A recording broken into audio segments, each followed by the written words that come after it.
This is the only place I've ever taught where I can teach the way I really want to. And what I always wanted to do was go into a classroom, and I teach history, and engage my students in discussions, in give and take. But when I tried to do this at Vanderbilt, or the other Christian college I was at, it didn't work. I had to teach them what they had read. And at least from my perspective, that means we're not just teaching history. We're teaching how to think.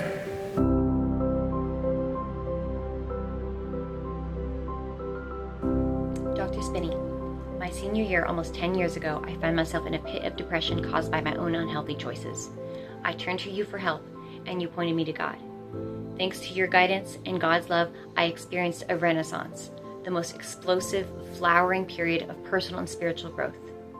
You are one of the people on earth, up there with C.S. Lewis, who has made the biggest spiritual impact on my life, and I will forever be grateful to you. And I know that I'm only representative of over 1,000, likely over 1,500 students I checked, whose lives you have also touched in almost 20 years. Students whom you have taught and guided and mentored and discipled in a deep, thoughtful, nuanced understanding of the world we live in, its history, God's hand in it, and how we might best influence it for Christ's glory.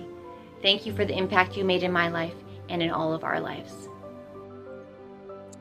Hi, Dr. Spinney. This is Kara Lobley. I commenced with the class of 2016 and majored in history. And I wanted to say thank you for all the ways you encouraged me in my academic career.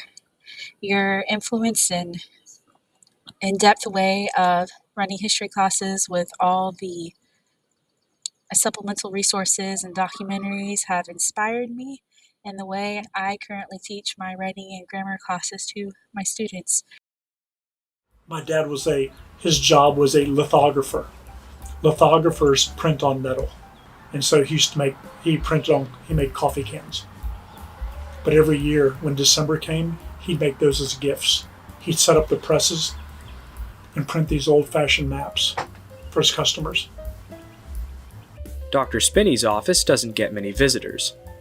But step inside and you'll find a myriad of treasures with their own unique histories. I taught at a different college. I taught a young woman named Tiffany Duvall. Tiffany Duvall's claim to fame was her father invented Captain Crunch. Captain Crunch presents Breakfast on the Guppy. He was the engineer, actually. Captain Crunch was kind of the first cereal that you could stick milk on and it still stayed crunchy. So there actually was an inventing process. I asked Tiffany, I said, Tiffany, do you think you can get me a signed box of Captain Crunch from your dad? So she said, sure, I can do that. So there it is. Yeah, I remember one year, one of my students was graduating and dorms were empty, and she came by and said, Dr. Spinney, I'm going to graduate. I'm going to go throw this in the dumpster. Just thought I'd show it to you before I did so. I said, what is this? She showed me the ironing board. I said, you're not throwing that in the dumpster. I'm keeping that. What a great souvenir. So I just kept it. But every time I look at it, I'll tell you what I think. I go, why did someone paint my face on an ironing board? So when they iron their clothing, they go like this, and it was that. I don't know what the idea was, but that's kind of an odd place to paint someone's face, don't you think? Hi, Dr. Spinney. I just wanted to say that you are very much not just an appendix, some supplementary but ultimately expendable attachment at the end of my story. You have very much been written into the text of it, especially during my time at PHC and during those fledgling years after graduation. But you might be surprised to find how often you still appear in the footnotes, if not the text itself.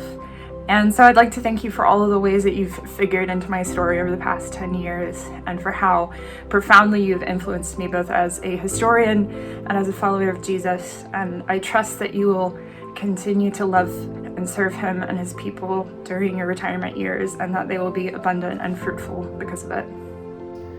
I especially want to thank you for the truth you taught us our senior year. Whenever I sought Christ's face, he gave me light. It's proven true. Thank you. Dr. Spinney, I still remember quite vividly that sense of extreme terror I used to feel every time I would turn in one of my papers to you. Because I knew if it was not clear and coherent and based off of evidence, you, more than anyone else, forced me to learn to articulate myself clearly. And because of that, I think you are the most influential teacher I've had. Dr. Spinney, one of the memories of you that I think of regularly is how you respond whenever a student asks a question that you didn't know the answer to. You always considered our questions so carefully, and when you didn't know the answer, you would just humbly tell us so. And that just so beautifully exemplifies what James says in chapter 3, verse 13. Who is wise and understanding among you? Let them show it by their good life, by deeds done in the humility that comes from wisdom. Thank you for sharing so much wisdom with us. I'm out of time. I'm out of time in many ways. I'm out of time here. So let me say this before we go here. So I want to thank you for being not just good students, but for making my job fun to do. I often tell people that if you do what I do for a living, that Patrick Henry College is the promised land. And I told them that because of you guys, because of you. You guys are, you're nice to me, you're cooperative. I know I have the tie on and I have the jacket, but you guys are my friends. I mean, we've been on this bus trip for a year now, right? And we've been on the same trip and we've had the same discussions. And so, I want to thank you for making my job fun to do. It's because of you. I could not teach like this. I could not teach the way I teach if I was in another school. But I can do it here. So thank you very much.